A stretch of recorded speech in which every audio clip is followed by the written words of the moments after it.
cloud. And now we're going to record to the streaming service.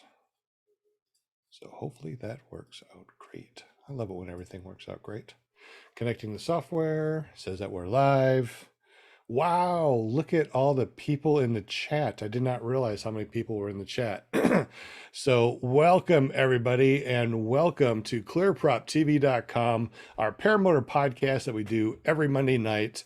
PPG Grandpa's Paramotor Podcast. You can find us everywhere. Clearproptv.com. You can watch us live every Monday night or watch us on Memorex. I'm looking in the chat. Oh my goodness, we got so many people right now. We got Eric PPG Lear, Care PPG, Jim Senard, Gary Simmons, Bill H, John Wayne, Travis D. Let's see. Wow, there's just so many people here. Tony Marzano.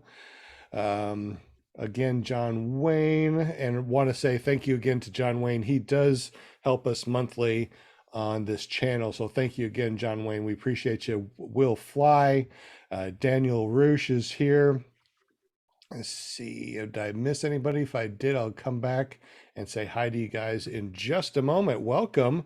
If you guys have not said hi in the chat, please do so, because we are going to be doing the spinning wheel of Winnie Things at 8 o'clock in 1 hour from now. So make sure you let everyone know that we're going to spin the wheel. So once again, welcome everybody. This is season 3, episode 117 with Neil. He's the one that has the electric paramotors, and we're going to be talking all about electric paramotors. He's getting his earbuds in real quick. So we'll go ahead and introduce everybody on the panel while he's getting that taken care of. Will Fly from Will Fly PPG. He's on our panel tonight. Welcome, Will. Hey, it's good to be here, as always, on Monday nights. Wouldn't miss it. You uploaded a video and I tried to click it and it disappeared. What happened? Clickbait, man. Clickbait. It works every time. So you're uploading a new video because of an error in the rendering process, and it should be ready tonight in about an hour, or are you going to wait until tomorrow to launch it? I think I'll probably just wait till tomorrow. We'll see how the upload goes. Well, where can everyone go to see this new video that's going to be up? You can go to YouTube, just search for Will Fly, or willflyppg.com. Awesome. Well, thank you very much, Will, for being on the panel. Always appreciate you here, buddy. We're also going to be, like I said, we're going to be doing the spinning wheel of winning things. Make sure you say hello to Will Fly in the chat and say, hey, I'm here. Put me on the spinning wheel of winning things. We also got Eric from PPG Lear, LEAR.com. What's up, bud? Hey guys, happy Monday. Glad to be here supporting the channel and meeting new pilots that Sean has on here. Absolutely. Well, you also run a podcast too on Wednesdays, do you not? Tuesdays. Yeah, we have Shane, Will, Mark, and myself. We do the Tuesday night hangout. And this week we are going to have actually my instructor that taught me and look at all of his accomplishments that he has done throughout his years. It ought to be a good time. And then Sunday, Jade has her show, Girls Just Want to Fly. And you can reach her at paramotorgirl.com. Awesome. And how do we get up with you tomorrow to watch your podcast? You type in PPG Lear, LEAR.com. Awesome. I will be there or be square. Thank you for being on the panel, Eric. Appreciate you. We also got Paramom USA, our very own Linda Anderson, our cheerleader. What's up? Hi. Hey, everybody. Welcome. Hi, chatters. I got to give a shout out to my chatters tonight. Thank you so much for hanging with us. Monday night, the only place to be on Monday night is right here. On Monday night, yeah. Right here. Yeah. And then if you don't want to be here, then you wait, and then you go on Thursday night with paraglidingtalk.com with your host, Robert Michaels. And who is Robert Michaels to you? On Mondays or fun there on Thursdays. Who's Robert Michaels to you, Miss Linda? Who's Robert Michaels to you, Miss Linda? He's my son. My awesome. So we got a celebrity that does a podcast on Thursday. Yeah. And we got a celebrity's mom on our show every Monday night. Right. That's right. I love it. Robert tells me, dang, Mom, It's like, you know more people than I do anymore. That's how I roll, you know? I think that's Get on true. there and that's how I find all my friends. There you go. You know, Absolutely. I said something earlier, and I want to. I said being on Sean's show. I got to say, Linda does an awesome job getting the guests for this Monday night show, and I got to give you credit, Linda, for that part of it. You do a very good Aw, job. Yeah. thank you, Eric. Absolutely would That not be means able so to do much this to me. without Thank you. you. I'm just all like, you know me. Oh gosh. Oh, Well, we yes, know what I thank mean. you. We do this every week. We always say Linda Anderson's our PR girl. If you want to be on the show, make sure you go to paramomusa.com. It forwards Right. over to her Right. Facebook page, Linda Anderson, and just PM her and say, "Hey, I want to be on PPG Grandpa's Promoter Podcast, clearproptv.com or paratalk.org." That's everything. We do it all So here. easy. It's I easy know, peasy. right? That's it. Just ask Yep. me. Just, you know, and we'll get everything started. We'll hook There you you go. up, guys. Well, Yeah, thank you very I much, love Linda, it. for being on the panel. We love you very much, and you definitely help us out. So thank you so much.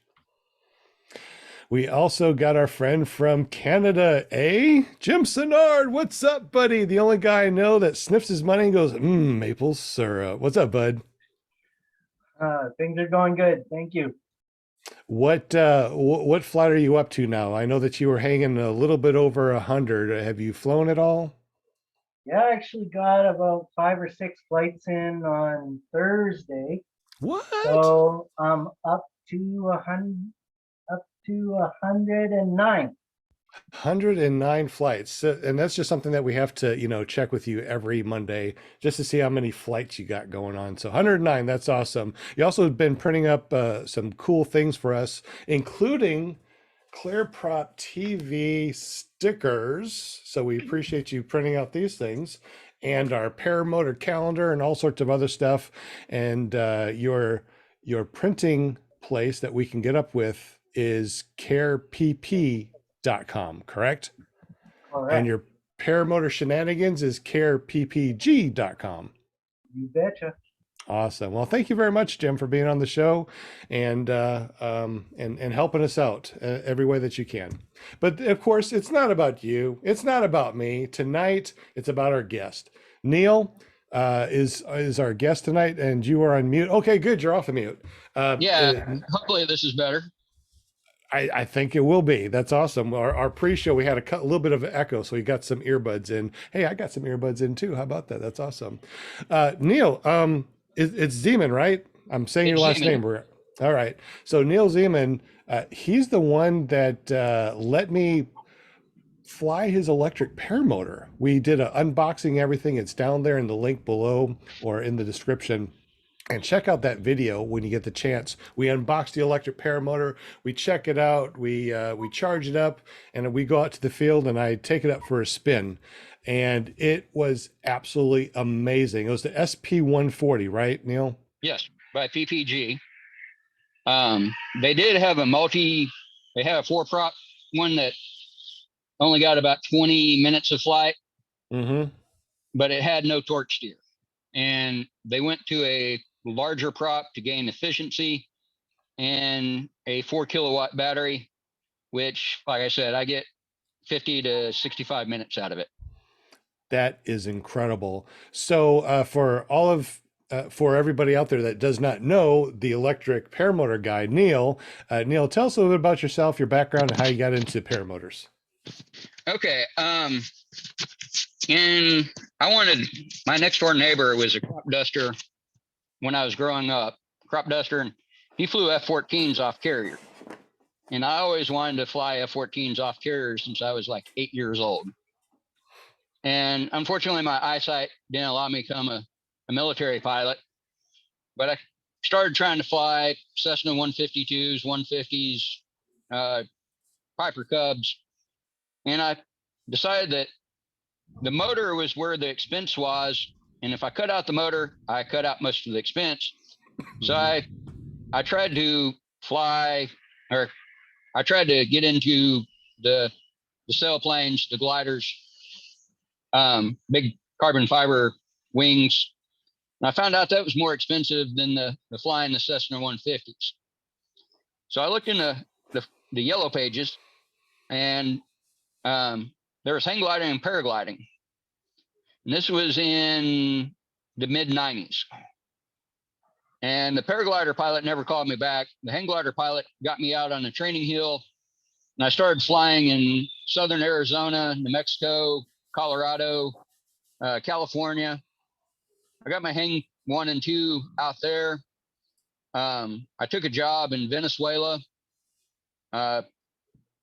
Flew every chance I got in Florida, aerotowed at Wallaby Ranch, aerotowed at Lookout Mountain, Georgia.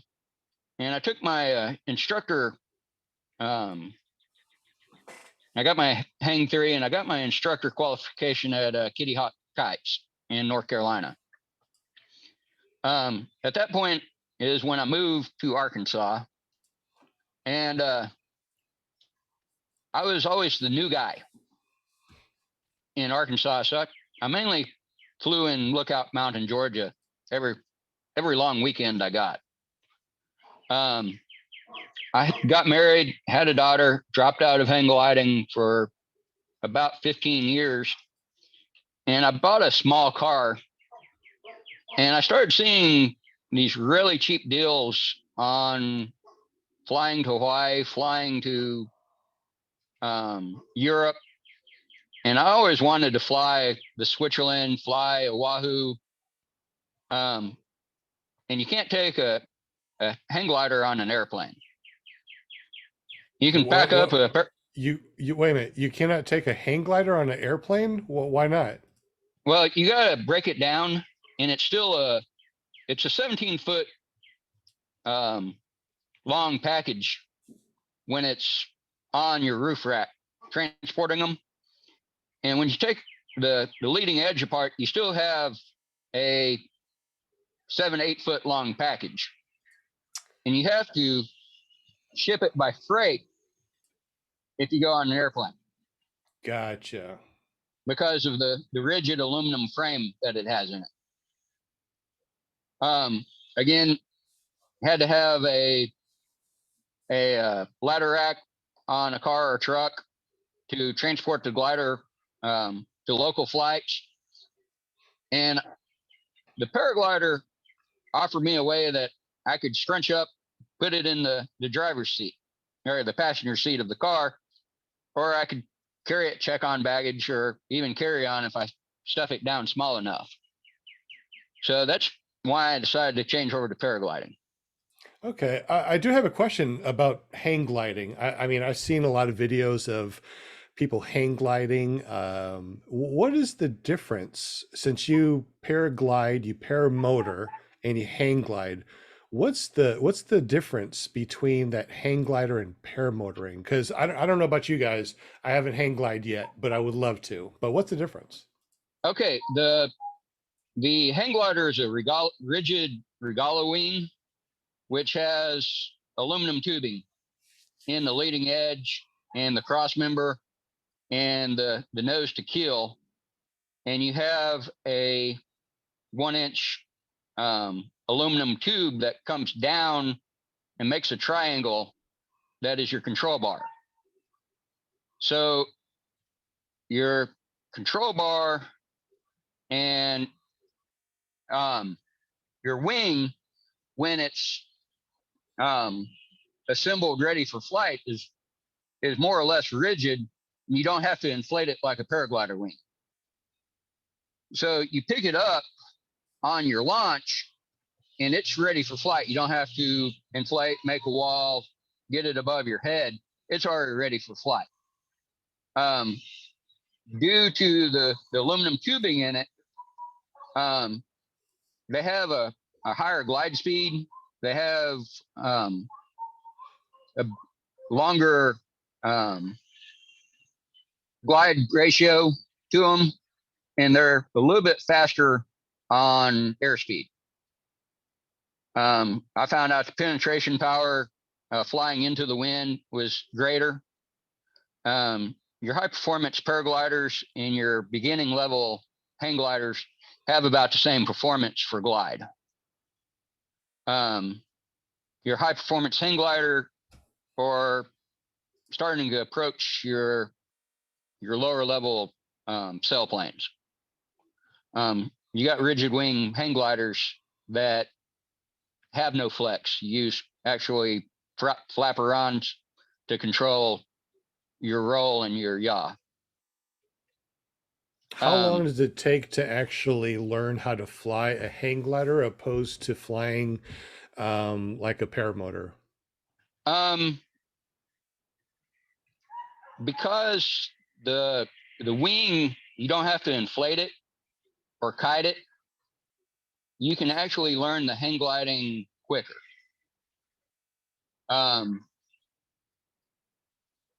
The beginner stage you can go through faster, but I noticed that I plateaued at the hang 2 level for a little bit,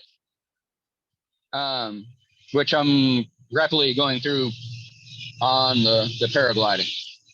I feel like I'm advancing more on the paragliding than I did on the hang glider. Okay. And I'm sorry, do you have more? I didn't mean to interrupt. no, Eric posted a couple of things in our chat here, a couple of statements. You want to go ahead and read those, Eric? Yeah, Bill H said that he has followed the PPG project since the beginning, which that would have been cool. I wish I would have done the same. And then Nick says that I'm not even going to try to pronounce that.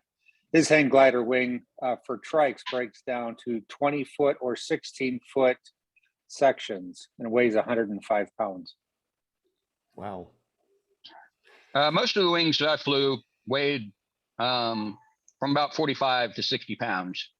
And that was, So about the weight of like a paramotor on our back, but you Right. don't feel it on your back though, right? I mean, no, it's,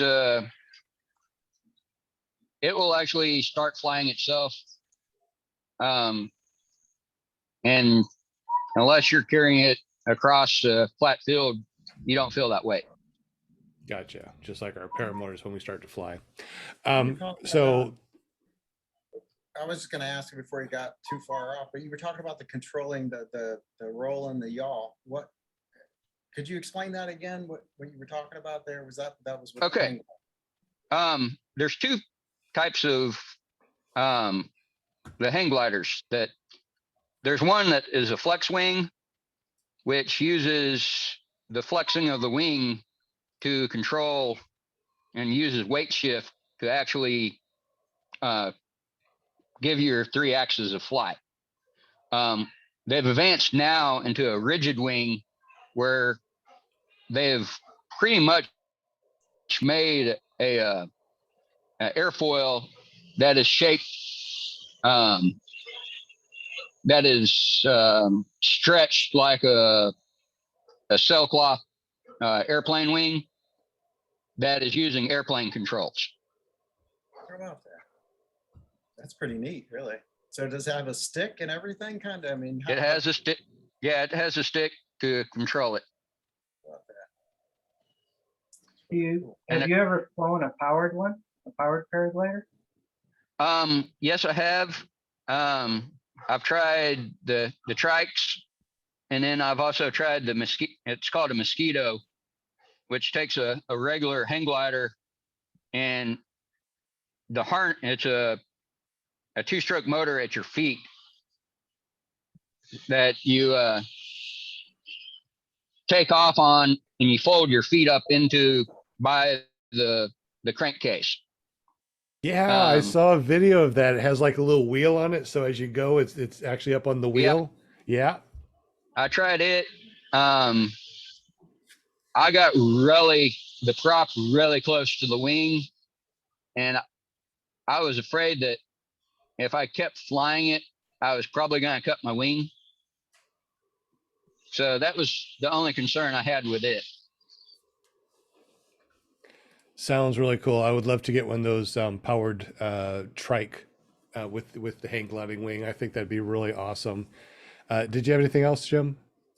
Yeah, I was wondering, being that you've flown all three, the hang gliders, the paragliders, and the powered paramotors, I assume that you've done all that in thermal weather where you're taking the thermals.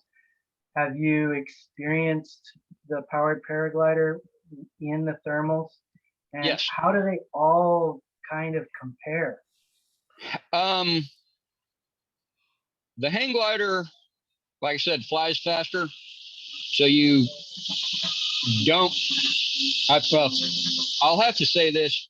I have a lot more experience on the hang glider, and I noticed that the conditions in Arizona, in California, in Colorado, in North Carolina and Florida, the thermals are all different because of the heating that the sun does to the ground, how much the vegetation and the humidity actually slow the thermals down. The Arizona and New Mexico got rocking and rolling that I've pegged out my Vario at 2,000 feet up a minute.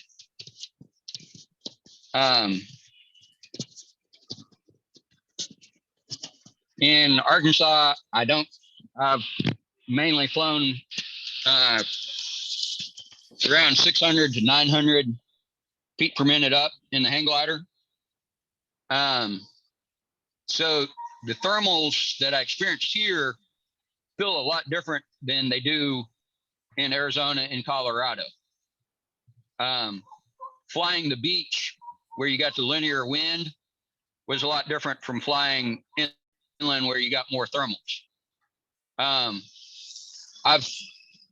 I've been mainly flying after work. I work 7 a.m. to 3 p.m. and I get out to the airfield around 5 or 4:30, 5 o'clock. So I haven't really done a lot of midday flying with the Paramotor. Gotcha. Now, how long have you been flying paragliding? Paragliding, PG. I started 2 years ago. And how long have you been flying PPG? About 6 months. And I think everyone really wants to know more about that electric paramotor.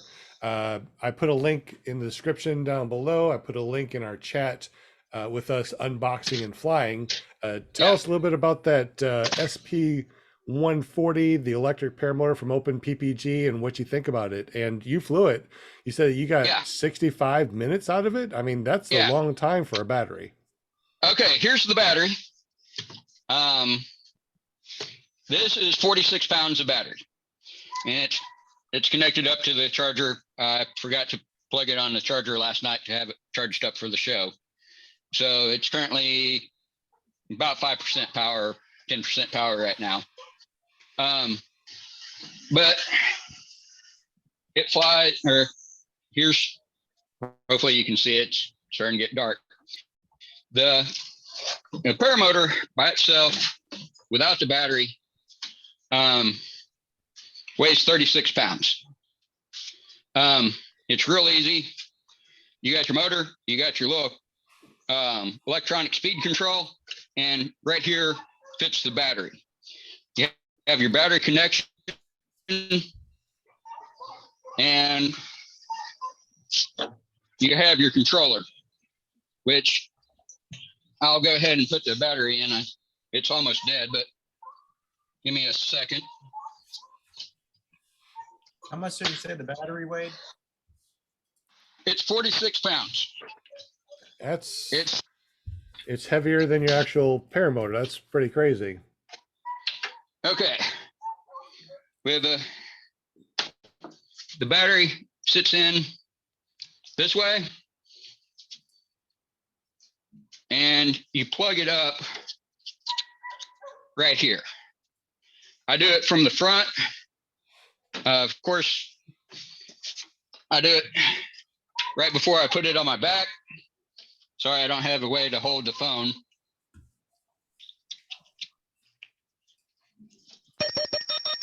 But as soon as you plug it up, it'll give you a bunch of beeps saying that it's armed, and you have your controller.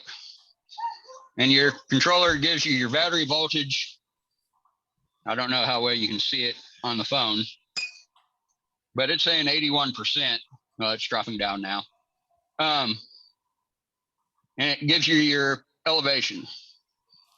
So it has your elevation, has all sorts of cool stuff on there, and it also has like a sport mode and a normal mode, right? Right. You got to press the button twice for the motor to actually come on. So you can actually,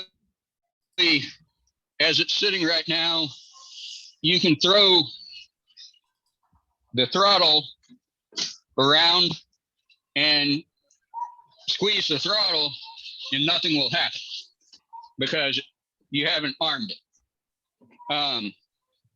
What I tend to do is I won't arm it until I have the wing flying above my head. I'll do quick double click and then I'll hit the throttle. So the whole time that I am building my wall and getting my wing up above my head, I don't have the motor running. So there's no idle to it. It is instant on.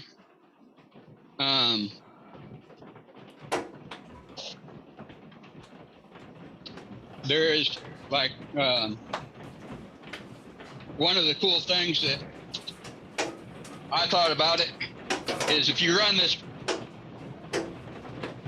motor for 30 minutes, you can still touch your hand to it. That sounds like hail. It's,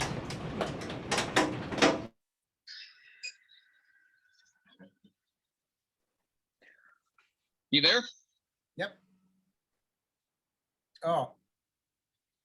Maybe, That might have been Sean that left. The one thing that I noticed is I actually got to try that paramotor on, and there was a few things I really liked. There was a few things that were very different than a gas engine paramotor. So one of them is your throttle does not have resistance like ours do with a gas engine. So Right. it's just the rheostat inside of that. And that would have to get some used to. And then also the other thing is there's not a lot of resistance when you have that throttle in your hand. We feel that cable going to the carburetor, and you don't feel that cable because it's just a loose wire. And that was a little different. But yeah, it's a loose wire. Yeah. They actually go ahead. They actually talked about putting it on Bluetooth. That Okay. it was Bluetooth couple. And one of the things that was talked about is an instructor on the ground could kill the power to you, a student. Yep. If the student got in trouble by overpowering, the instructor could actually Bluetooth control and take over or kill the prop. Right. The other thing I But- liked is the that thrust was right dead center of your back. Oh yeah. So, and let's see, when we had it on, we were running 80% in what's your not sport mode? What is that called? They call it cruise mode or relaxed mode. Yeah, so we had it in that lower mode, and that thing had some power. And I went and we unhooked it, the battery, we hooked it back up, we put it into sport mode, and that was there's a lot of thrust behind that motor, and it's instant. So I was pretty impressed by how they had that all set up. Yeah. Well, there's a bolt of electricity falling from the sky. One of the things I want to do eventually is get a tandem wing and use it for tandem flights. Because I believe that I could probably get a 25 to 30 minute tandem flight out of the battery, which is a good intro flight for a tandem. Gotcha. How much You know- electricity is needed in order to charge that battery? 4 kilowatts. Okay. How much was that Um, lightning bolt that just went down next to you? Could you store that power and charge your paramotor? I could probably next- fly 10 years, 100 Uh, years. a couple thousand years out of that power. Yeah. Yeah, I was doing the math, and so adding those up, so you've got your harness, which is, well, your hoop and your harness is 36 pounds plus the battery, 46 pounds, so that's a total of 82. It's And 30 pounds for the harness and the without the battery. okay, I'm so I'm at 76 pounds with it sitting on the ground. okay, so 76. I don't know how I got that. Okay, so 76 pounds. So if you were to take a comparably, say a Power to Fly Titan, that's 52 pounds, and then you include the fuel. So say, I mean, whatever, just to max it out. So that's 20 pounds there. I mean, it's the same basically. It comes out, it's a wash. It's a wash, but your gasoline powered engines, most of them will get you 3 to 4 hour flight time. Oh, well, yeah, no, I'm not comparing the benefits, I'm just comparing the weight specifically. I was thinking Yeah. that sounded like it was gonna be really heavy, but I mean, that's what we're already used to. The thing I noticed about the battery is it sits right against your back. That's where most of your weight is. It's right at my shoulder blades. So it doesn't pull back on you all that much. Okay, and so are they using the same type of harness that they would in a Um, regular? Yeah, it's the same type of harness. This is, yeah, I'm outside because I was gonna run it up for you guys, but it's raining pretty good. It's a dudek harness.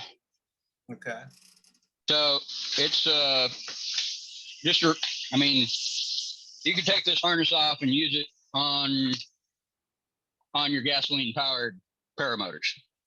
okay. Power comfort, It's really comfortable. I don't have it mounted now because I got it mounted on my free flight harness. I got a side mounted parachute on it. I bought that one actually from Dudek instead of Open PBG because they had them in stock. But like I said, I started looking at some of the benefits of it, and I started talking to the local guys around here. And most of the local flight guys, they're running 30 to 45-minute flights around here. So I really want at 45, 60-minute flight time, I really wasn't off the average around here. okay, okay. Well, and that's a concern of mine, because I mean, I fly longer. My typical Yes. flight, I mean, like hour and a half if I can. So, what's the maximum, what's the longest time that you've flown? 65 minutes. 65 minutes. So, but that's like That was- not average for you. That's a really long flight. That was that actually I was trying to see how long I could stay up on the battery. You know, I ran it from 100% power down to 5%. Okay. So I have a question about that battery. When you start running it low, actually, this is one of the questions in the chat. When you start running that battery to a low percentage, does it give you a warning? Does it give you a bell, a whistle? It gives you a warning. The screen will actually turn colors. It's usually a blue. It'll put a red bar up there. It'll make sure that it's known that, and it'll beep at you when you're getting low. Okay. And then one other question, if you choose to do tandem, are you going to do foot launch or a trike tandem? I was gonna do foot launch. It does have enough power to do the trike. The other thing I've really thought about, I haven't seen it done, but I don't know if you're aware of how arrow towing hang gliders do it. They have a little 3-wheeled cart that you put the hang glider in and you take off and the cart stays on the ground. I've And seen I've that. actually thought about doing that for tandem. That way I wouldn't Okay. trip over the pasture. Gotcha. And Sean is having internet problems. He's having trouble getting back on. So we'll just keep Actually, talking. we lost power. I'm connected to my cell phone. There it is. So yeah, it's Oh. crazy. We had a hailstorm that just obliterated everything around here. It was crazy. The winds Sean- were nasty. Sean, if you Sorry, have sorry, to I missed. go, don't worry about it. So sorry, I When I missed said that stuff. sounds like hail, it really was hail. Yeah, it was horrible. Anyways, I'll sorry, Neil, I didn't mean to jump in Okay. and stuff. I'm just going to be back here and try to figure out what we can do to batten down the hatches. No. I'll be in the background here. Sorry, guys. It's okay, Sean. You take care of you. Take care of you. We're more worried about your safety. Don't worry about us. Neil, You I've got another question. So 4 kilowatt hours, I just looked up on my electricity bill here and I pay like 15 cents a kilowatt hour. So I'm basically paying 60 cents a flight. yes, I'm paying 11 cents a kilowatt hour. Man, I'm getting ripped off, but 60 cents a flight. Wow, that's pretty awesome. Yeah, I gotta seriously consider that. Maybe I'll get 2 batteries so I can fly longer. I Well, don't. that's a good I don't. question. How much those batteries cost? $1,800 right now. Well, considering I'm paying like what is it? I'm paying about $7 an hour right now to fly. Maybe it won't pay off, but who knows? Well, the thing about it is his full setup and our full setup is approximately the same amount of money. His long-term investment is going to be better than a gas motor engine. With the 3-bladed prop, the battery, the harness, the frame, and the battery charger, and shipping, I paid right at $8,500. Yeah. And which Um, one do you have? I have a Spider 3, 28 meter Spider 3, Okay. and So I'm how are you loaded on it? Do you know, are you like mid-range? Are you light on the wing, heavy on the wing? about mid range. I'm about 195, or I'm about 190 to 195 pounds, Okay. plus the 76 pounds. So Yeah, and when I can you hear me okay? Yep. yes, Yeah. I don't know what I'm using. I think I might be using my earbuds as far as the sound. I'm Sound not great. sure. Do you? Okay, good. I'll just continue then. You weigh less than 200. I weigh more than 200. And when I took it up for a flight, I think I was about 250-ish, and it took me up in there like it was no problem at all. like I said, I fly from about half throttle to 2/3 throttle. Tony And had a when I good took point. off, go ahead. I'm lagging really Go bad ahead. here. Go ahead. Tony, Oh, I was Tony just had a saying that I was. Go ahead, Sean. Now, go ahead. I can't do this, unfortunately, because I'm using my cell phone as the tether for my Apple or my Mac, so really lagging. Sorry about that. I'll just go on mute and let you Okay. guys talk. Sorry about that, guys. No, don't apologize. We're more worried about you, Grandpa. Don't worry about us. Okay? Don't worry about us. You So do what you Tony had gotta a good point in the chat. He said maintenance alone might be worth it. So you actually have you don't have a 200-hour maintenance or anything like that. Am I correct on that? I have no maintenance. Okay. I mean, when the battery starts wearing out, I replace the battery. And how many Um, charges do you expect to get out of that battery? They said above 1,000. 1,000 flights for $1,800. Well, that's what they was, I mean, they haven't totally destroyed the batteries, and it's only been out for about a year now. So they really haven't had a large amount of failures yet.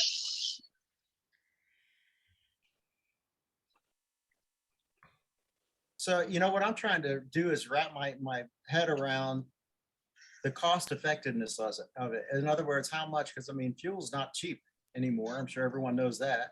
So you pay $5 a gallon for fuel, depending on what part of the country you're in, I guess. And then you said it costs what, 60 cents? Was it 4 times 11, so 44 cents. 44 cents? So yeah, I'm kind of trying to make the comparison between the two. It's kind of intriguing, really.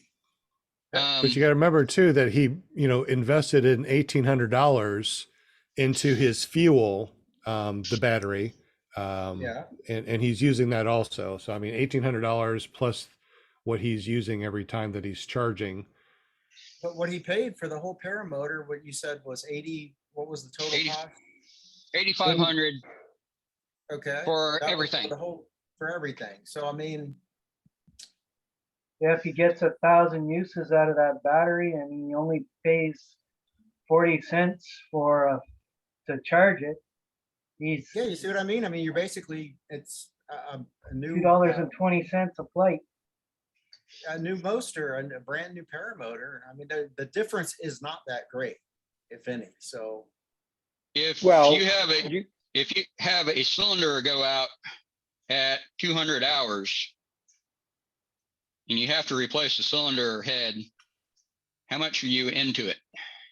well, yeah, of course, you're right. And like Eric said, you've got the maintenance and the headache of the carburetor. I have no 2-stroke oil. I don't have to worry about it going rich or lean. I have no exhaust to crack, which is one of the things that bearings and stuff, the bearings, the bushings, anything you have to do. the electric motor is the only moving part. It has 2 bearings, one front and back, and they're both sealed. yeah, this is a brushless motor. And the other thing is with battery technology advancing, I see these batteries getting less expensive and lighter, and also giving us a longer runtime. If they could use the cells of a Tesla Model 3, you get almost 2 hours of flight out of this design. I've heard that said before. Could you explain that? I mean, what's the deal with the Tesla? Is it their technology that they're trying to cross over, or? They're using a higher density battery design. So each one of your it basically looks like a D-cell battery that are all welded together. So you got in the bottom of a Tesla, you have, say, 1,000 and something cells, all with little tin strips on them, and they're welded together. This one has, if you actually crack open the plastic case or the aluminum case, you'd have a whole bunch of what looks like D-cell batteries. They're all welded together. And each one of the little cells hold a certain amount of power. And the Tesla ones can store more power than the ones they used in this. But Tesla has their trademark and patents on their battery cells. So to get you could buy a Tesla and strip the battery out of it, but you'd be out quite a bit of money doing that.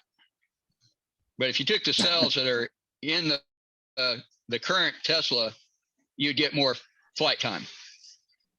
So I'm assuming that in another 2 or 3 years, they're probably going to offer an upgraded battery that's going to offer 90 minutes, 2 hours per flight. Nice. Yeah, no, that would be nice. Yeah. what So is the I do charge- have, oh, go ahead. Go ahead, Eric. I'm sorry. No, go ahead. Well, I was just gonna ask what the charge time was. It's about 2 hours. Okay.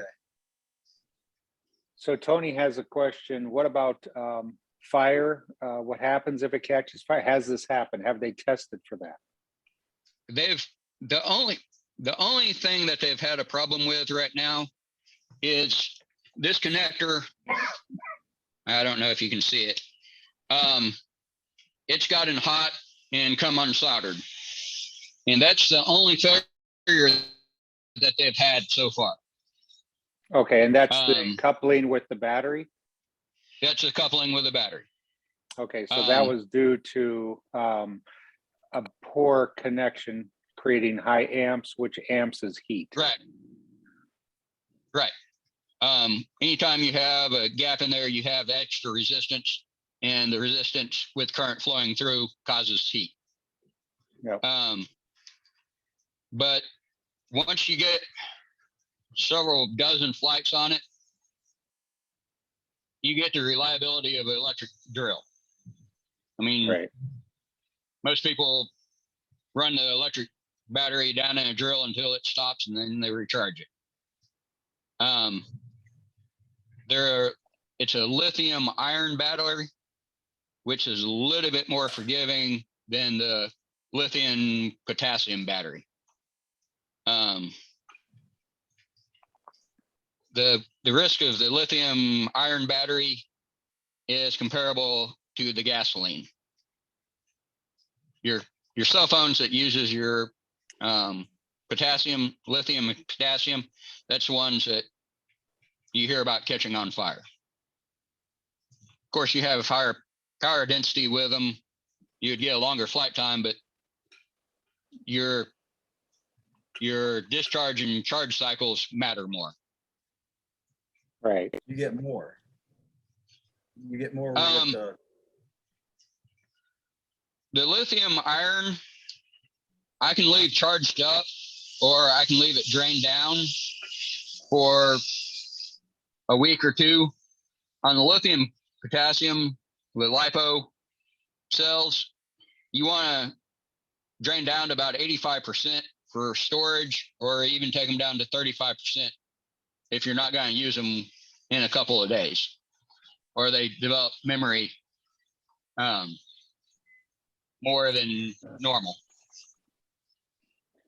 well, I mean, Now, that's if you something. get, Go ahead, Eric. if you do some thermal flying and you go, 10,000 feet up, is there any way that they can regenerate some of this power through the form of an alternator or something like that?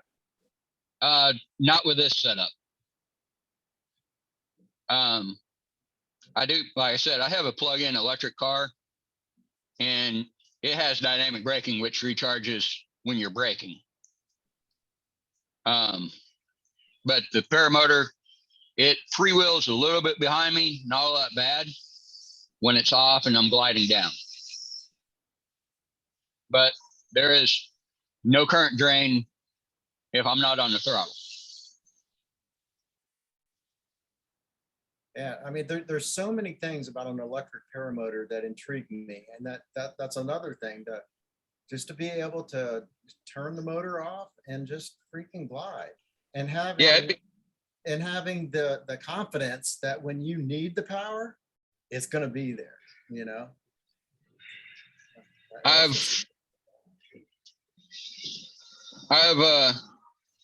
Like I said, I got into paragliding where you get ridge list and thermals.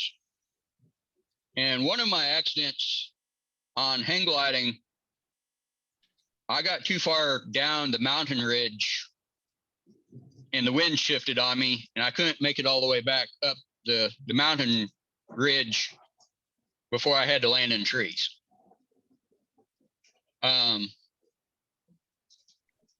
With this setup, I could do the ridge soaring, get into ridge lift, fly it like a paraglider with, say I'm an extra 75, 76 pounds heavier than free flight, but I have the option of turning the motor on and powering my way back up the hill or over the top of the hill or back to a landing zone where I don't have that doing free flight.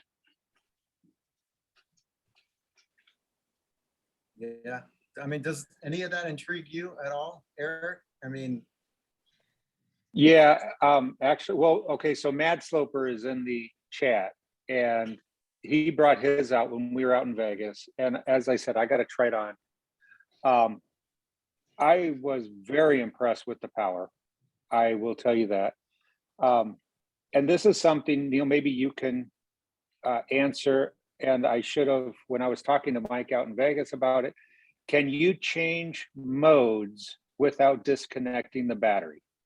Yes, you push the button 4 times. Now Okay, change your modes. Instead of doing a Okay. double click to turn it on and off, you hit it 4 times and it'll change modes on you. okay, You can actually do it in flight if you want to. okay. Yeah, because I mean, I'll be honest, it is something that I feel is going to be reliable, you know, and even though we're all taught, you know, always constantly watch for your outs, which, you know, no matter what, you should always be doing that.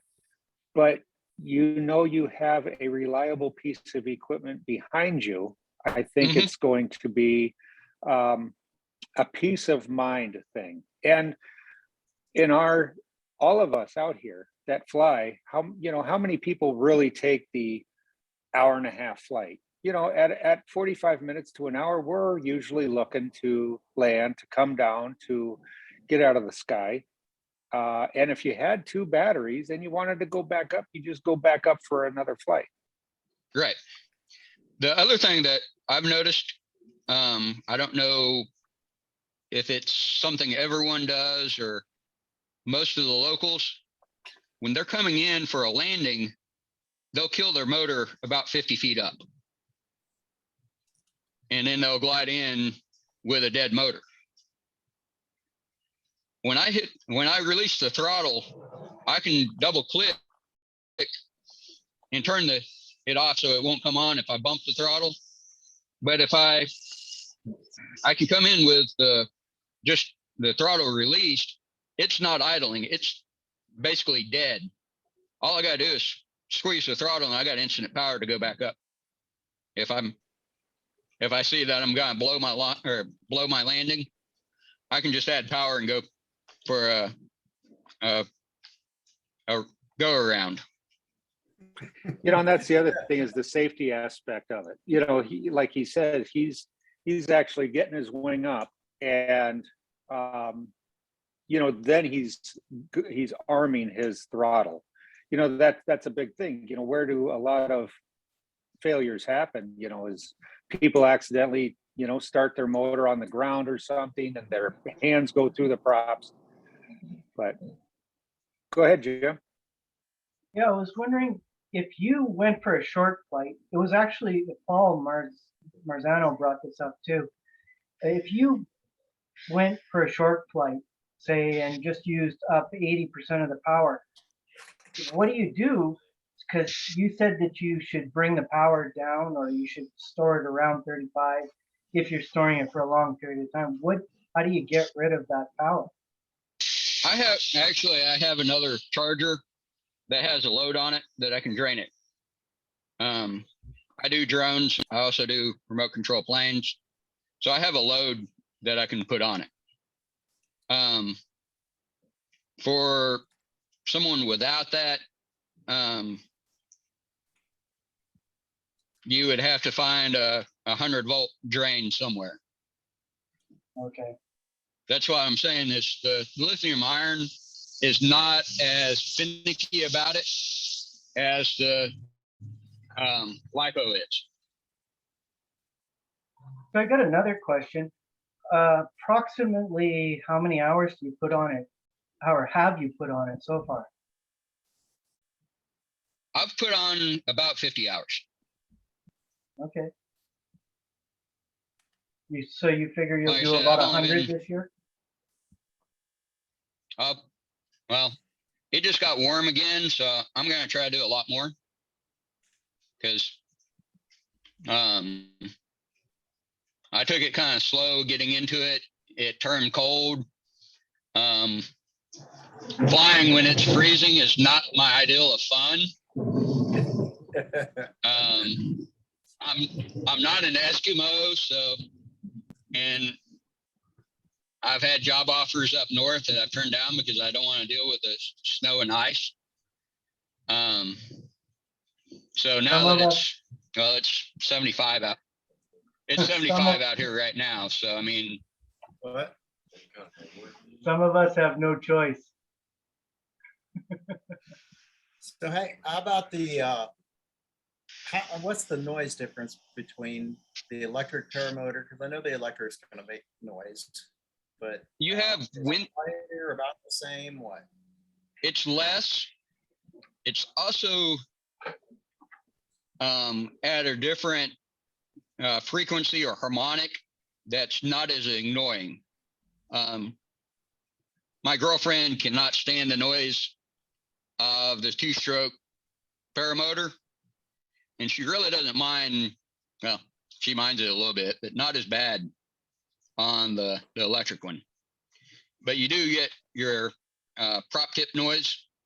It does make a buzz, but it's not as bad. And like, of course, when I kill the throttle, it goes completely silent. How about the vibration? That is probably a big difference, I would think. It's a lot less. Yeah, it is a lot less. I do remember that.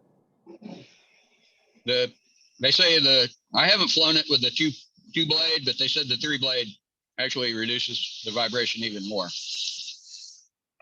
Huh. So I wonder if a 3-blade, you would not get that harmonizing that we get with the 2 strokes. That I can't answer. I mean, Yeah, we get this weird with the 3-bladed prop and the 185. We do get a harmonization that goes in and out very quick. You do get used to it after a while, but it is kind of annoying, I think, at first. I've heard that's a common thing I've heard about the 3-bladed prop. So it must be so prevalent and just somewhat annoying enough for people to bring that up. like I said, go ahead. My ultimate goal, like I said, in a couple of years, is to use this as a tandem paramotor also. And they said the 3-bladed gave it a little bit extra thrust. So I went right ahead and got the 3-bladed. Nice. Well, Eric, it's 9 o'clock. I guess we should do the spinny wheelie prizey thingy. Yeah, go ahead and do that. You know, while you're setting that up, I don't think I would have a problem buying one. And I think that would be something that I would like to put in my arsenal, you know, to fly. With testing and playing with Mike's a little bit, hearing, you know, Neil's story, I would get one. I mean, it's not any different than going out and buying another 185. I definitely don't need any more of those, but it would be something that I think if you're training, I think it's a good idea, especially if they do come out with that Bluetooth controller that a instructor can have in their hand, and they can shut it down if they see anything wrong. I think that is a definite safety plus. So I would definitely look into purchasing one. I'd be really interested in knowing how those batteries hold up in the cold. Yeah, that's one thing that I would be also interested in. So Jim, you buy one and you report back. Let us know how that works. And then if it works good, maybe I'll get one. But How about you buy one for me? I'll test it out. All right, can you you know, all see the that? we can, Will. All right, I'm gonna put these, we've got everyone's name in there, I do believe. And what are we also, spinning for? we're spinning for whoever wins. Eric will come to your house and mow your grass 3 times. Yes, most definitely. I thought it was I thought that Neil was giving away his electric paramotor, but okay. Oh, yeah. Well, yeah, I guess we can give him a choice. Now, aren't we doing some awesome stickers? Yeah, we're going to be giving away ClearProp TV stickers along with some other stickers. We'll go ahead and do 2 winners too. So we'll spin it twice. That way 2 people can win. All right, so Steve Packard, you just made it in. Uh-oh, just Ellis. Yeah, Okay, I already got your PPG the other night, so we're good. All right, gonna call it off there. We got the last one, just Ellis. oh, and don't forget, thumbs up always helps too. Here we go. Who is it gonna be? Tommy Sutherland. Right on, man. Yay! Right on, Tommy. Got throw a yay! Big congrats. You ready for another? Sure, what the heck? Spin away. John Wayne. Woohoo! All right, cowboy. John. All right. Very cool. Well, it couldn't have gone to 2 better people. That's awesome. That's great. That's right.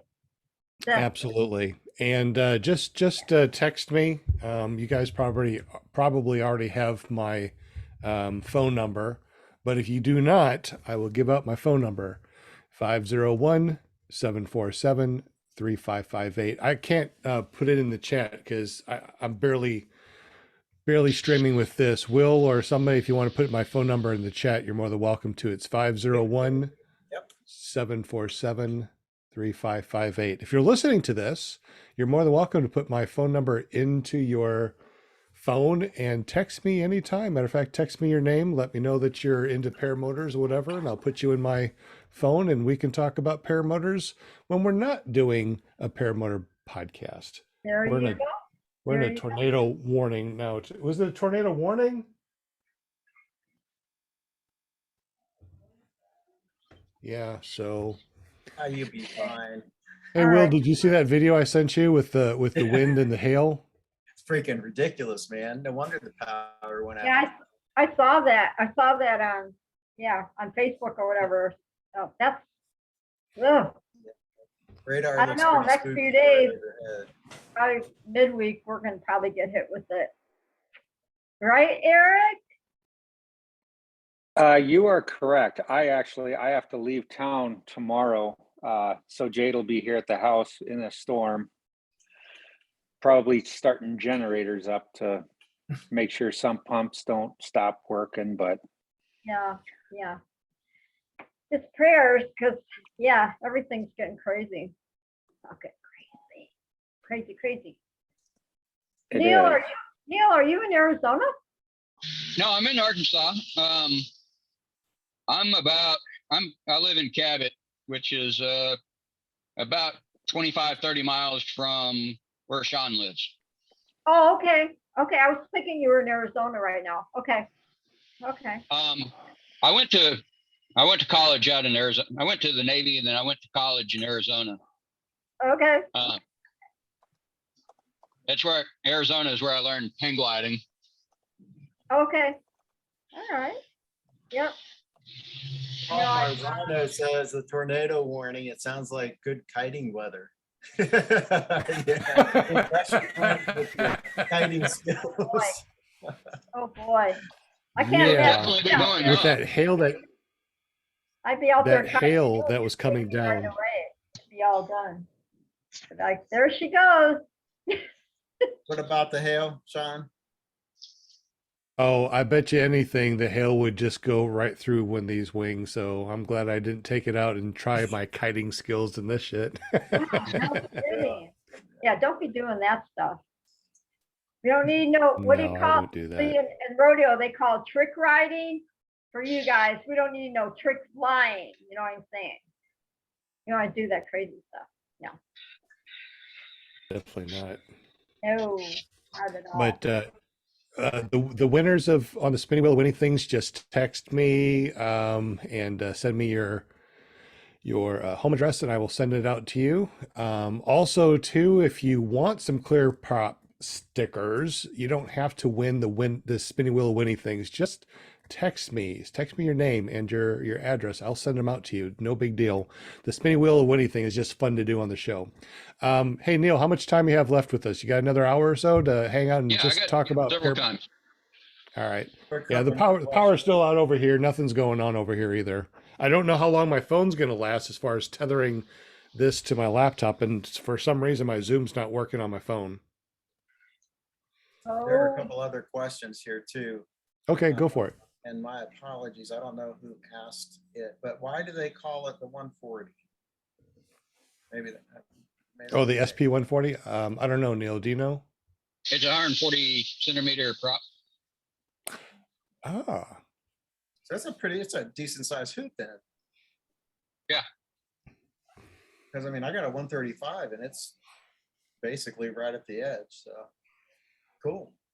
And that extra length, the bigger prop gives the better performance, right? So. And then one other question was from Paramotor Steve. What is the brand of electric paramotor you have? It's an open PPG. That is the name. That is the brand of it. Like I said, they had a couple of other ones that are several years old that basically used 4 smaller motors. No torque because they ran the 4 motors in opposite directions on each side. But because of it being like a drone size props, they wasn't efficient. So they went to the larger one prop design and gained efficiency. and it's still as loud as a Moster 185. Maybe just a little bit less noisy, but it's still loud.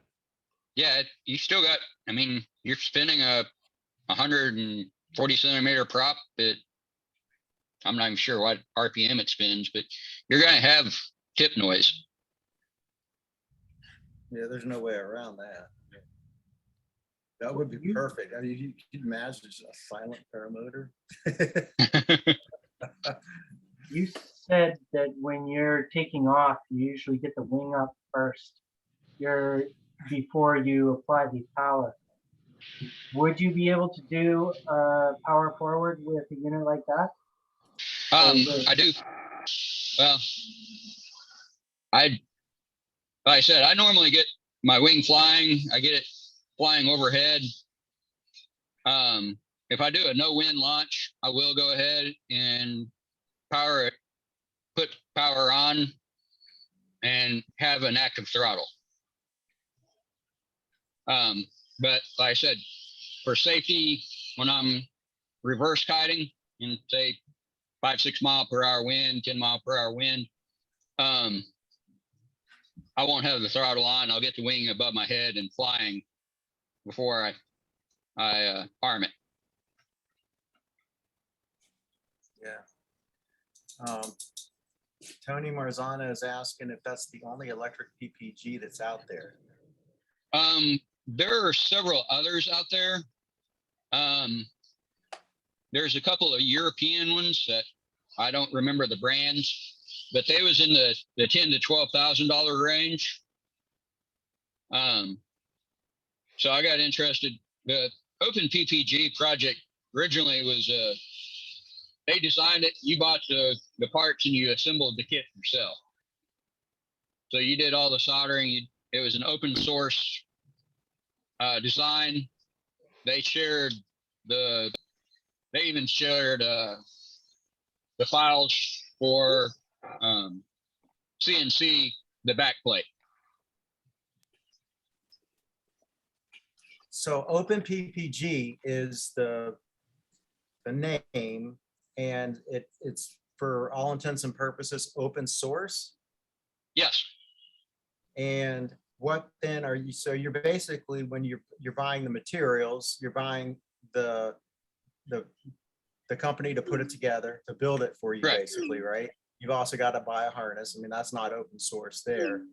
And so The SP140 came as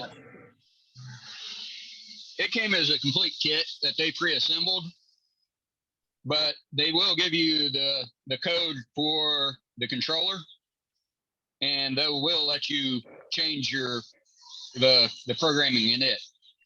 And it did come with a cable to connect to your laptop. interesting. Yeah, I mean. So I know that you are not interested in cold weather, but has anybody done any runs in cooler weather as far as performance, battery performance or motor performance or anything like that? The motors, since they develop heat, they're good in cold weather. Yeah. Your battery, when it's cold, will lose 10 to 15% of your power. Okay. So, I mean, if it's 32 degrees, you may only get 50, 55 minutes, maybe 45 minutes. To me, if I'm flying below freezing weather, I'm really not wanting to stay up 45 minutes. I'll be an ice cube by that time. It's not that bad. You hear people say it's not that bad.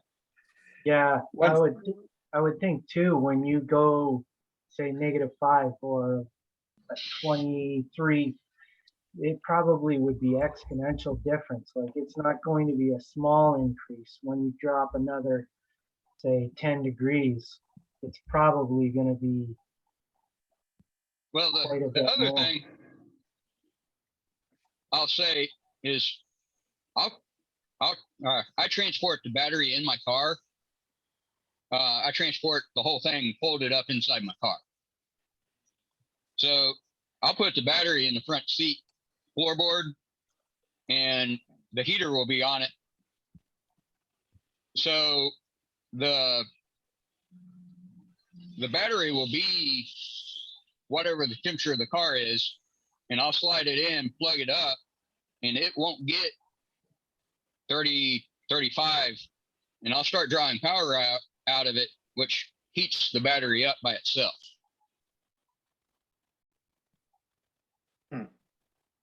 So I'm not for sure, unless you left your battery outside for overnight, how the cold weather will actually affect it, because when you're using it, it's going to be generating heat. Not a lot, but it won't. That's a good point. And it might even be more efficient because of that. It's cooler exterior. Right. And you're not losing your power, basically. You're losing the length of time. I mean, isn't it the Right. same amount of power? You're just not going to be able to stay up as long. Well, like I said, I only use, on my normal flights, I only use half to 2/3 of the power. And Sean can attest that at 100% power, it can get his weight off. You probably get a tandem off, no problem. It had Yeah, more power. Yeah, it had more power than my Moser 185. It was insane. I love the power. Yeah, it did have a lot of power. The other thing is when Mike came out to the lake that we were at, I thought he might not have brought his motor out, and he reached into his back seat and that thing unfolded, and then you have a frame, an electric motor, the battery. Jade actually picked up the battery and was holding it, and they put the battery. I mean, they built this thing like Legos, and it was a full paramotor, and it breaks down into a very compact thing. Do you know if those batteries, you're able to take those on a plane if you travel? That is up to the airline itself. And each Okay. airline has their own rules about it. Yep. The FAA hasn't outlawed them. It's like the cargo for a two-stroke. If there's ever been fuel in it, American Airlines won't ever fly it. Southwest, if you and drain all the fuel out of the carburetor, they'll fly it in their cargo and then check baggage. So it's up to the airlines, and I haven't tried it yet.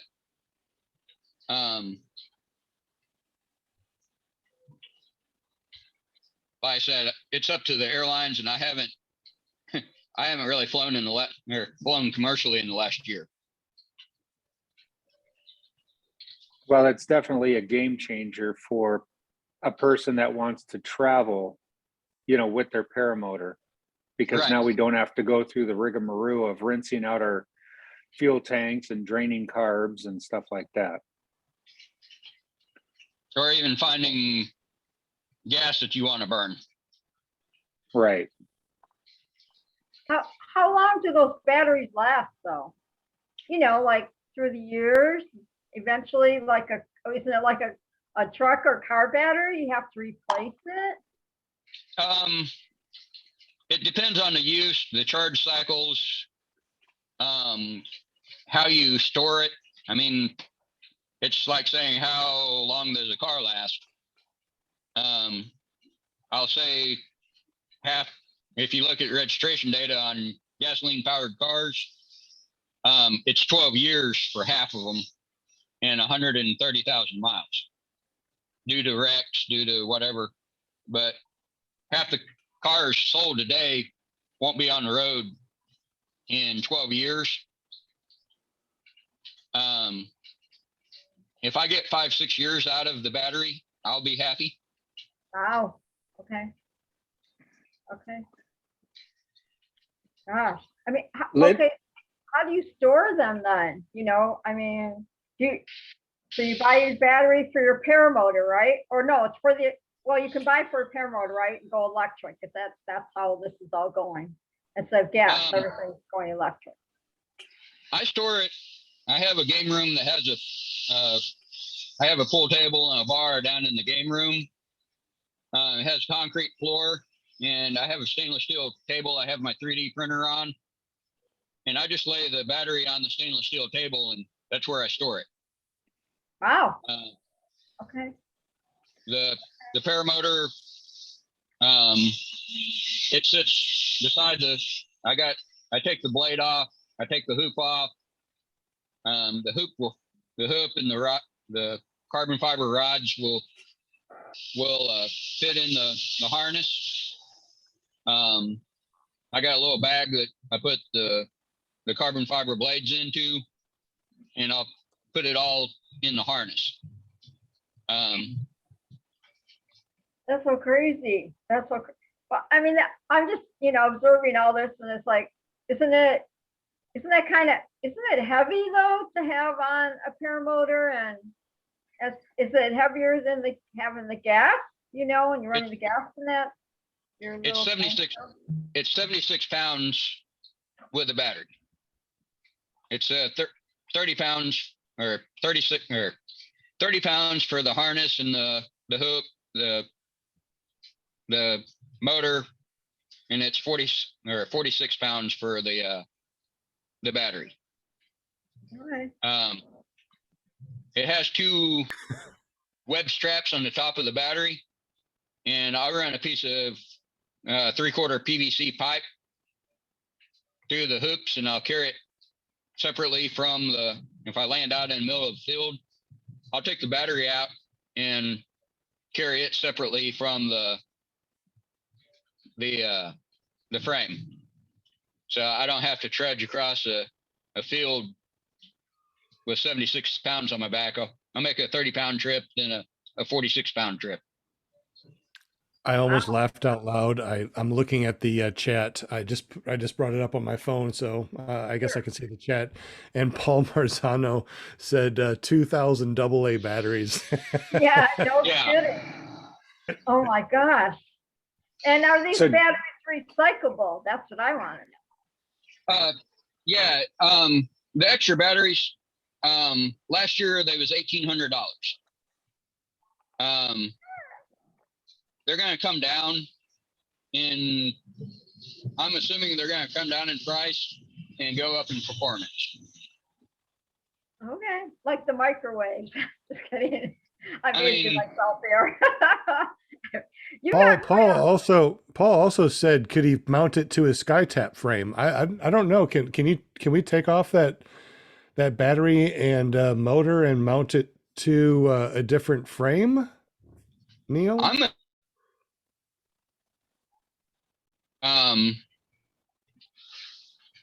It has it. If you look, yeah. Let me grab a flashlight real quick. Because if that's the case, that would be pretty interesting to see if you could just get the battery and the motor from Open PPG instead of also the frame too, and put it on any frame that you want to. That would be neat. Kelby Cox said, anyone want to drink with me tonight? Yeah, I'll be there in just a moment. I'm ready to drink too. We still don't have electricity. Do you have electricity, Neil? Yeah, I still have electricity. I keep getting tornado warnings and the sirens are going off. Yeah, we got that going over here too. But if you actually look at the mounting, the motor bolts on in 4 places. It has 4 7/16 bolts that actually hold it on. And the ESC is right there behind the motor, and then the motor mounts onto the plate. So it makes a real easy, if you just made a new plate for that motor, you could attach to any frame you wanted to. I guess with the right plate, you can definitely do that. I might have to look into that. Hey, Neil, come on over tomorrow and let's see if we can put that on the SkyTap frame.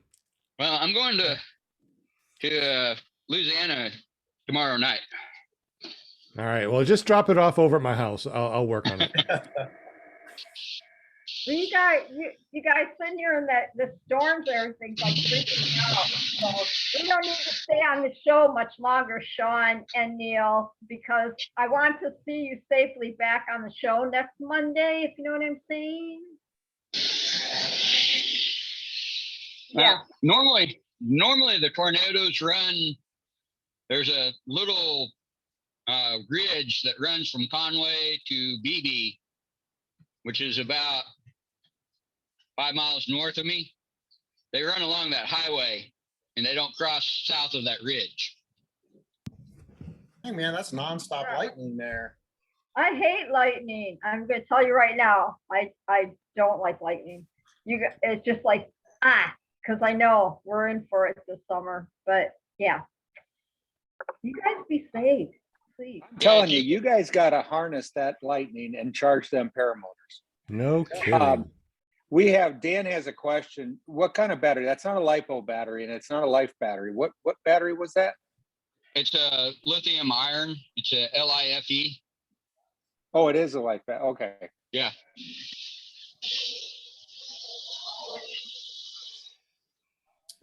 Paramotor Steve was asking about replacement parts. Are they easy to get? You just call open PPG and they'll send them out the next day. Excellent. And Sean, you're still flying the SkyTap, right? Just Ellis was asking about that. Yes, I am. I love the SkyTap. Also got a Atom 80, and I'm also going to be getting a. We should probably you guys take care of business. I'm going to put you on mute. That's really loud. At least it's kind of muffled over here. We don't hear it over here. Stay safe, Neil. Don't go anywhere. Yeah, I still fly the SkyTap, and got the Atom 80, and we also got hopefully a Corsair 172 titanium frame coming very soon. Just gotta go get it, I think, because well, it's been raining and tornadoes and snow and all that other stuff. I it's just know, been I'm like- crazy over I'm here. So like, yeah, And hearing the sirens and everything. Yeah. Okay. Well, that's just part of being in Arkansas, I mean, in these states, I mean, it's just part of it. No, we do not have any basements, Kirk Sampson asked. Y'all have basements? No, we don't. Tony said it's time to send it. Yeah, we should we should definitely try that. You know what? I'm looking for a nice day. I mean, our winds have been so bad lately over here. I mean, gusts in the 30s, 30 miles an hour plus. So it's nothing that we can do. We have wind advisories. Not really good to go out there and mess with a wing, because it will tear you up. It'll lift you up. God knows how far it'll take you too. I mean, I don't want to do that. I want to be safe. Yeah. Hello. Geez. No, this was fun. This was fun tonight. And I have to say real quick, thank you, my chatters, and all my viewers and everything. And everybody stay safe out there, because yeah, the weather's crazy right now. And like I said, the next few days I'm going to be getting something. But and so I live, my apartment's like on the second floor. So the only place I could probably go is all the way downstairs into the laundry room, I guess, because I was thinking, like, what would my plan be if I really had to, go somewhere? So, but I'm sure my son, if there's anything going on, he'd be like, come on, Mom, come on, you're coming over our house, because they got a basement and everything. So anyway, just saying. Yeah. Neil, be careful. Neil, if you're ready to unmute yourself, you can unmute yourself and come back. I got a question about the battery life and the charges and all that stuff. Is there a readout that tells you that the battery is at a certain level or has had so many charges? I don't know about so many charges, but on the throttle, it actually will show you the, how much juice is left. Neil, if you're ready to unmute and come back, you're more than welcome to come back, bud. Yeah, I came in the house where you can't hear the tornado siren as much. Can't hear the tornadoes, nothing. We're good now. Yeah, we're good. It shows charge percentage on the meter, and that's determined by battery voltage. Okay, but let's say I go to buy a used one. How will I know approximately how much, like, of the 1,000 potential charges are left? You won't. It's the same as, unless you have even in a car, the odometer, if you left it sitting in your driveway idling, it won't show up on the odometer. I worked for Union Pacific, and I was driving company trucks, and they'll sit there and they'll idle 22 hours a day, and they won't be driven except 10, 15 miles a day. So the engines are worn out, even though they're low mileage. The batteries are the same way.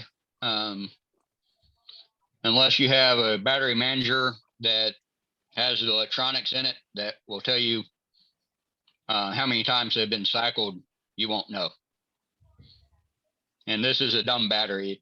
It relies on the charger to do battery management. On the charger itself, does it have anything that shows you that it charges up to 100%? And I guess when it Yeah, starts, it has the battery voltage that it's charging to, and it gives you the percentage on the charger. I guess if you leave it on there and it doesn't charge more than 99%, you know that it's starting to go downhill. No, it'll charge up to 100%. But what you notice is your flight time will start decreasing, or on the cars, they won't make the mileage that they did when new. It's like your cell phone. When you first buy a cell phone, you can do 2 or 3 hours of talk time. And then after it's 2, 3 years old, you'll notice that you're only down to an hour and a half talk time. You know, I And- still got my iPhone 4 and 4S. It charges up fine. It still works. I put in my SIM card, and it works great. So Mhm. why does the iPhone 4S still work great? The battery still works amazing, but all the new ones are dying. They're blowing up. They're expanding. It's weird. Because they're using more and more power. They're running more and more RAM. They're running higher pixel screens, bigger screens. So they're using more power. And they're typically using smaller batteries. Because people want lighter phones. Yeah, I guess. I think I'm still going to say that Apple's doing this on purpose so they can sell more phones, jerks.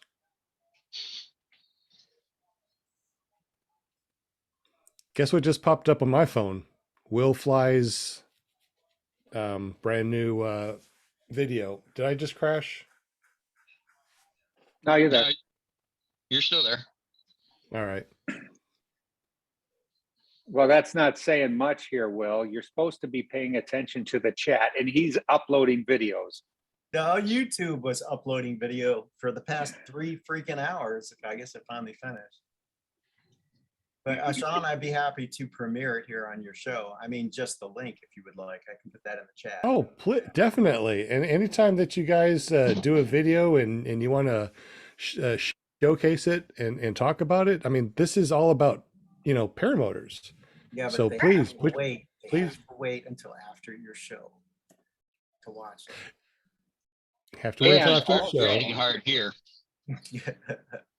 And also, I know that Shane did a video today. So look under Never Trust a Skinny Chef Shane. I haven't seen the video yet. Ah, okay.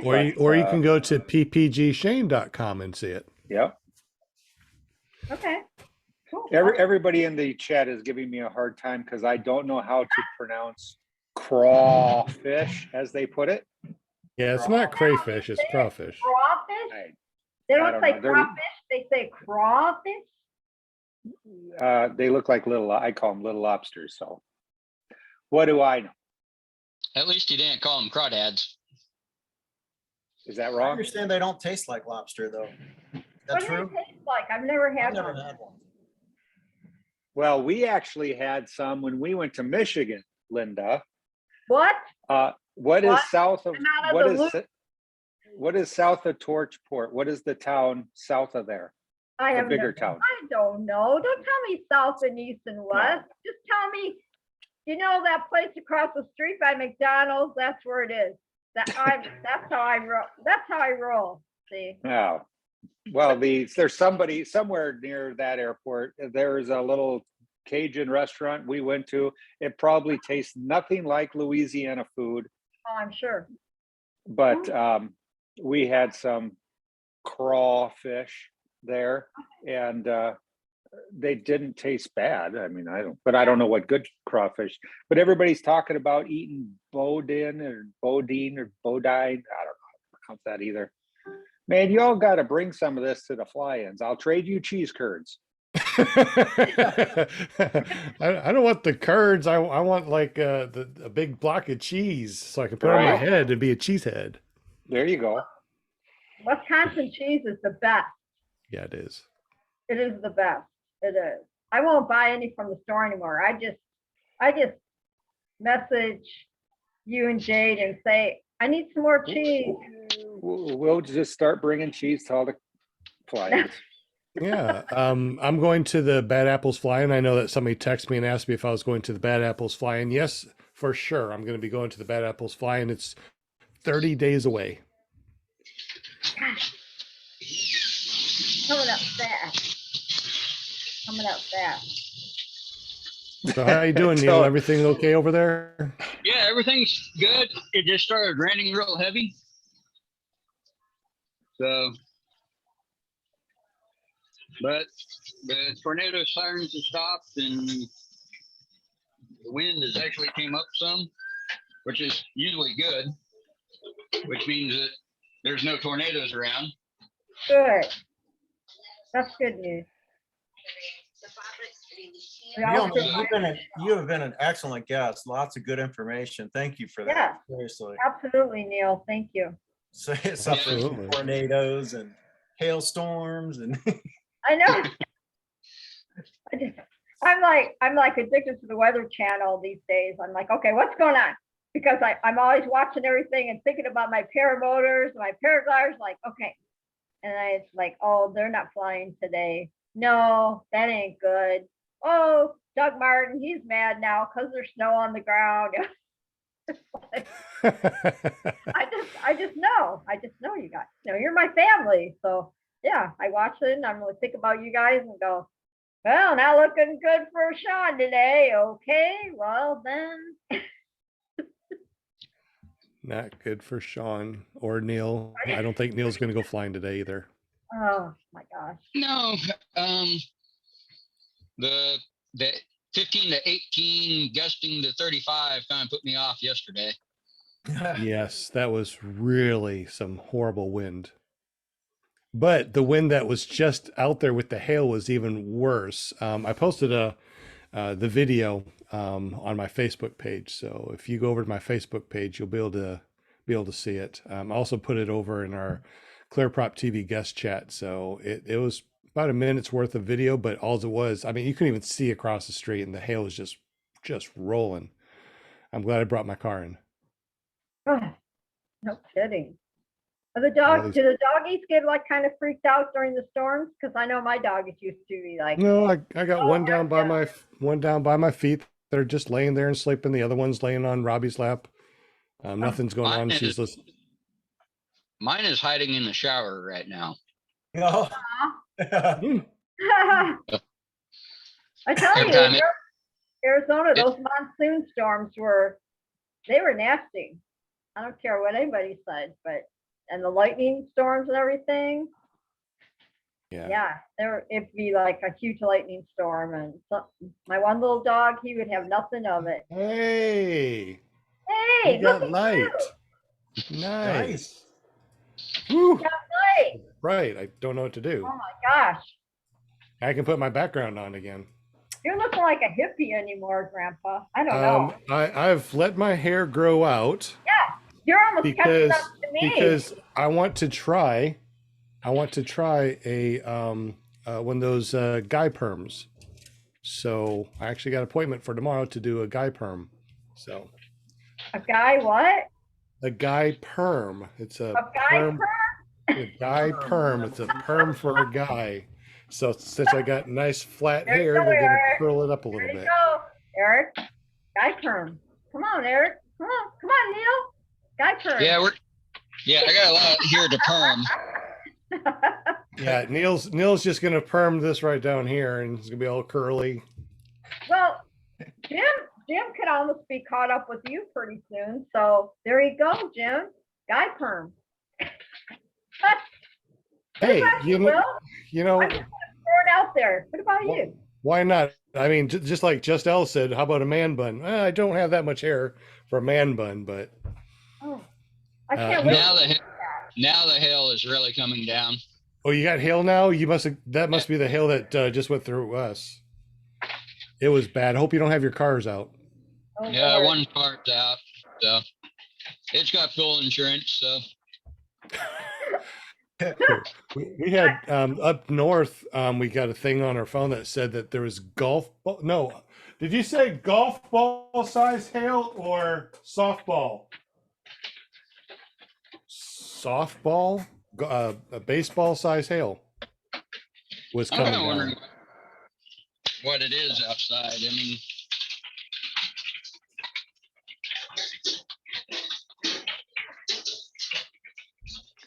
Crazy. That's just- Wow. Nick Griffith said we all had a salted caramel malt. Stop it! I'm hungry now. Yeah. it is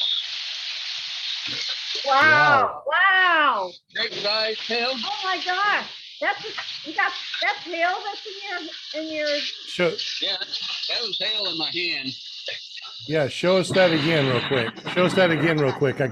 Show us that again real quick. How big the hail is. you need to put that on the Weather Channel. You guys are gonna make him lose a hand. It got bigger. Yeah, we had some pretty big size hail too. So that must be the hailstorm that passed us. Wow. Oh, yeah, that's good stuff there. Wow. Yeah, it's bigger than a grape.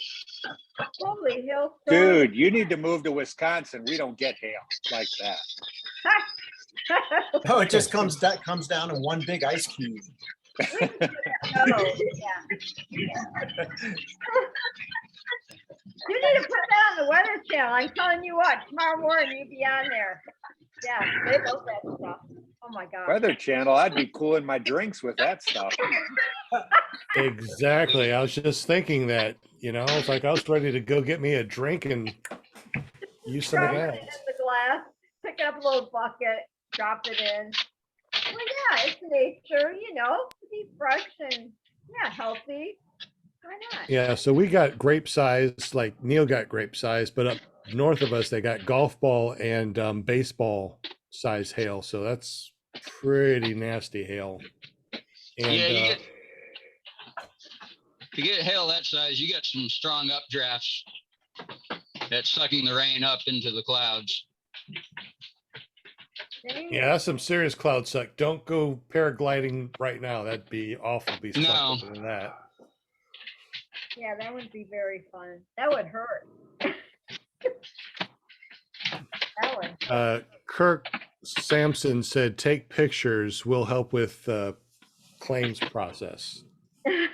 Yeah, Actually, I had an 8-day-old car here that we had baseball size hail that it destroyed, but it also, they also replaced the roof.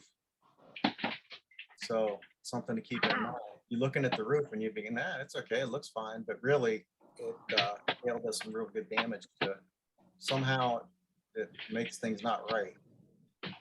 No. Thank goodness we're living in a condo, so they take care of everything from studs out. So Well, if that's we have any good. hail damage, they just fix it. It doesn't cost us anything. Yeah, it takes the grit off the shingles, I think that's what it is. well, this house is insured for about. I may get a new paraglider if Yeah. it gets destroyed. And live in your toy hauler. So there you go. Live in a Yes. toy hauler, everything's good.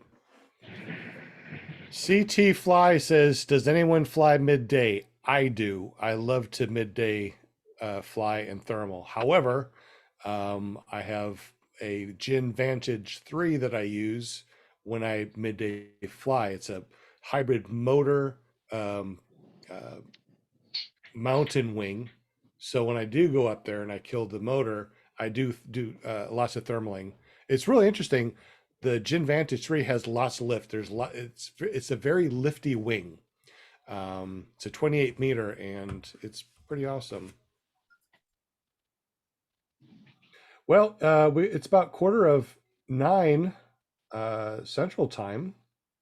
We have 21 people still watching, and a lot of people are chatting.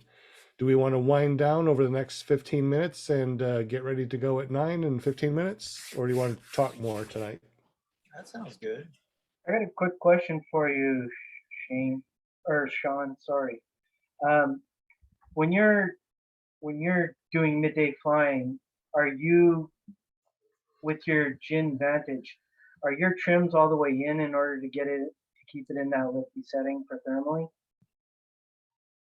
When I midday thermal, just okay. So just so you guys know, um, I love flying in the morning and evening when there's a little bit of wind or no wind. Get that butter smooth air. During the day, if I do fly, the winds are not gusting or sustain more than 10 miles an hour.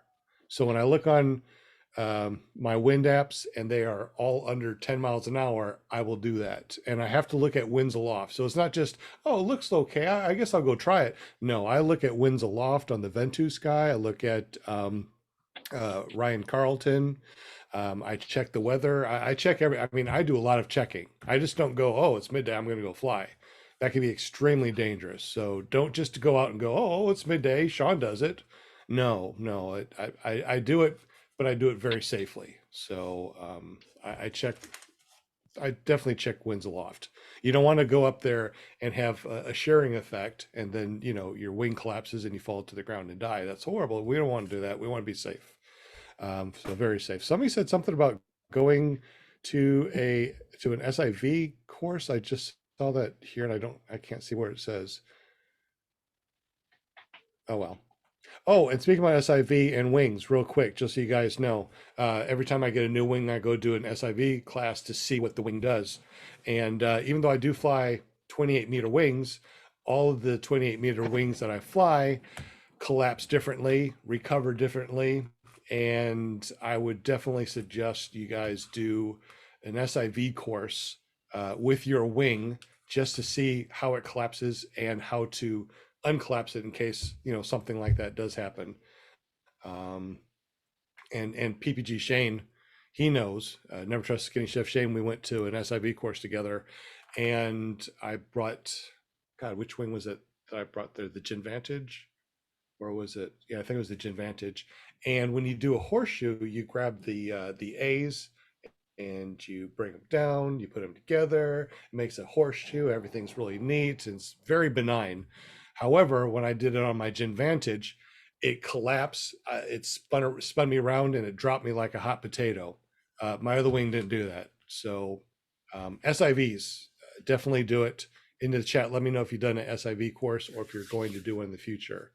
I'm sorry to take up so much time. All right, so we're back. Neil, what do you think about your SP140? Do you love it? Do you want another one?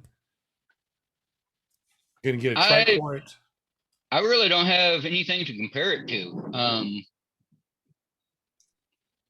I that was one I originally took off on paramotoring with, so I've had a couple of gas powered ones on my back just to feel the weight and feel their balance, but I haven't flown with anything else.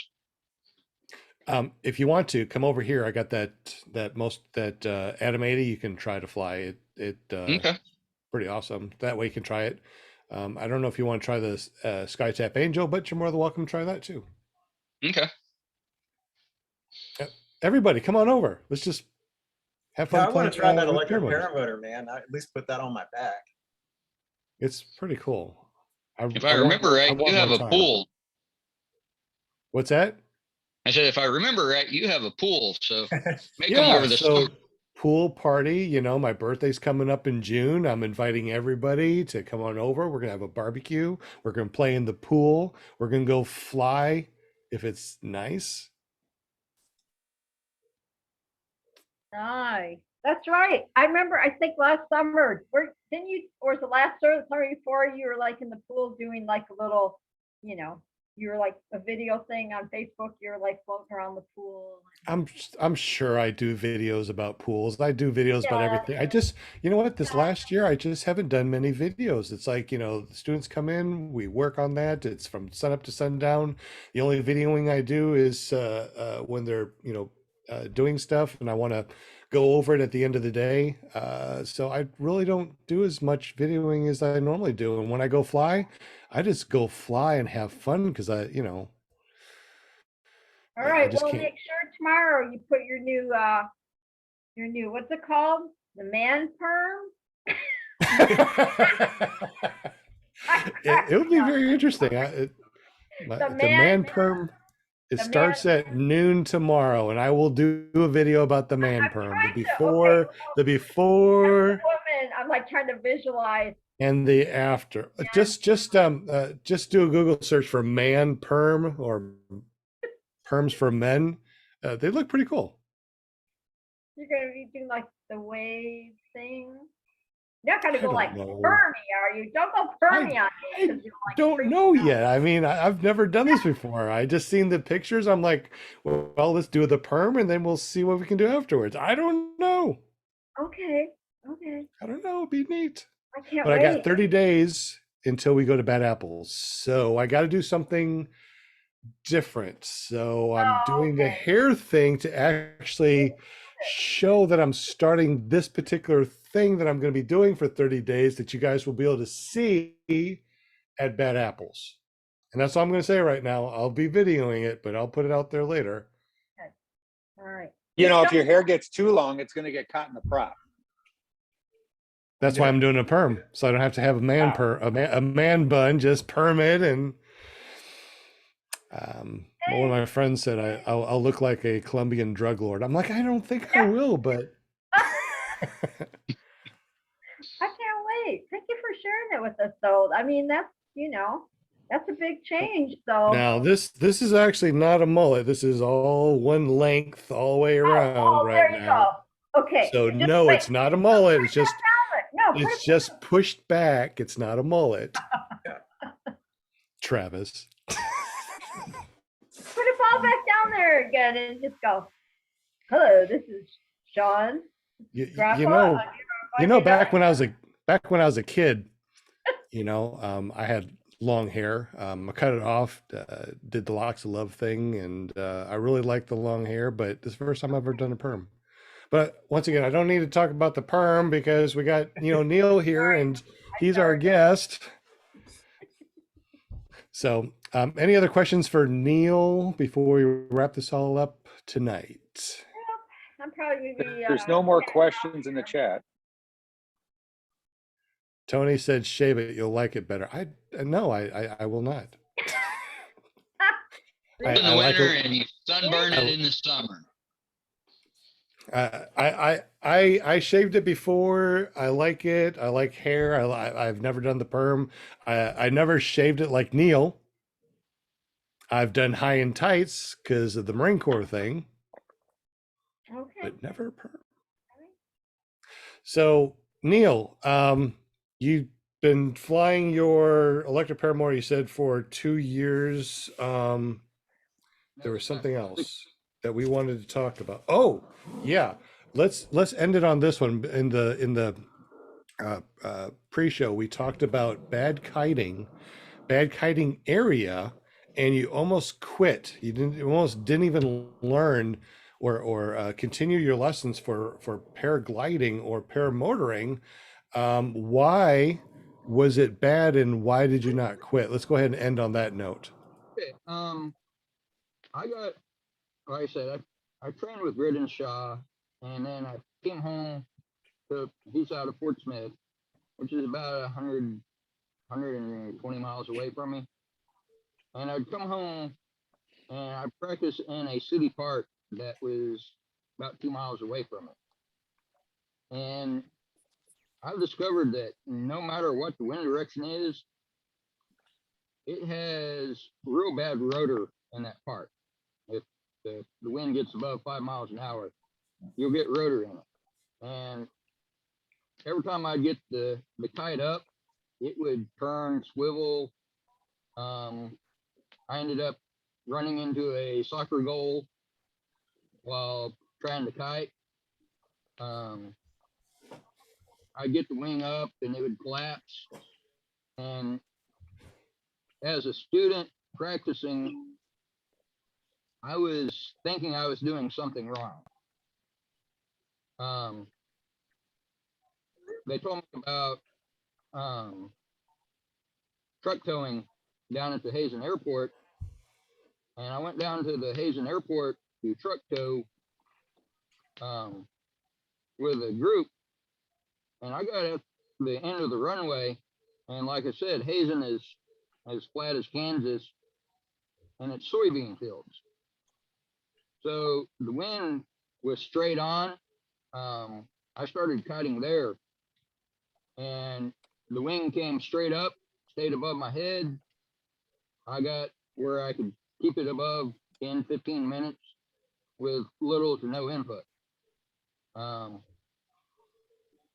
got to the point where to go back to the ward, the city park by my house, and I could kite there, but now I know that the rotor was what was causing all my problems to begin with. And if I hadn't went to the Hazen Airport, I would have probably gave up thinking that I was doing something wrong. I did go back. So basically what we're saying is if you first start kiting and you can't kite and you're trying to self-train in a field and it's just not working, it may be the field, it may not be the equipment, may not be the way that you're doing it. It could be the rotor. So it's very important to make sure that, you know. And when I went back to Britain, he trains on a hill in Oklahoma, and it was straight line winds because, hey, Oklahoma has straight wind most of the time. And like I said, he picked out that hill, so there wasn't rotor there. And I wasn't getting the fact that it was a site and not me.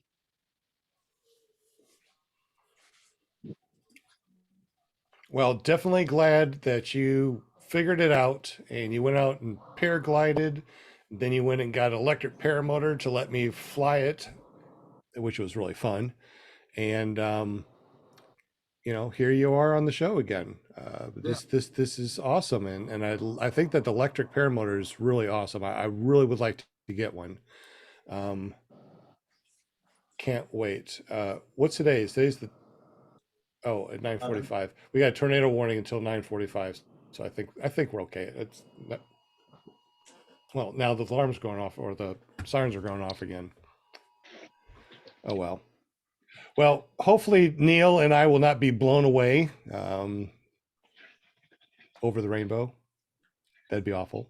Neil, thank you so much for joining us. Thank you for letting us talk about your life, your flying, everything that you've done. Thank you for letting us see your paramotor. Once again, we got the link to the unboxing down below. So if you want to see that, definitely see that. Will Fly put a link in the chat too on his video that he just put out tonight. We'll just go ahead and say goodbye to everybody and call it a night. Don't forget to give us the thumbs up because that really helps us out. And we'll definitely see you guys tomorrow at PPG Lear, PPG Shane. We'll see you over at Paramotor Girl on Wednesday and paraglidingtalk.com on Thursday. So Will Fly, thank you very much for being on the panel and helping us out tonight and doing the spinning wheel of Winnie Things. You just uploaded that video. How do we get to that video? You just go to youtube.com/willfly or willflyppg.com. And Sean and Neil, thank you guys for braving the weather and staying with us tonight. That was awesome. Great show.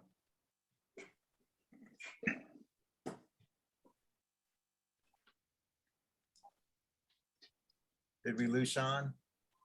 I think we lost Sean. We might have lost Sean.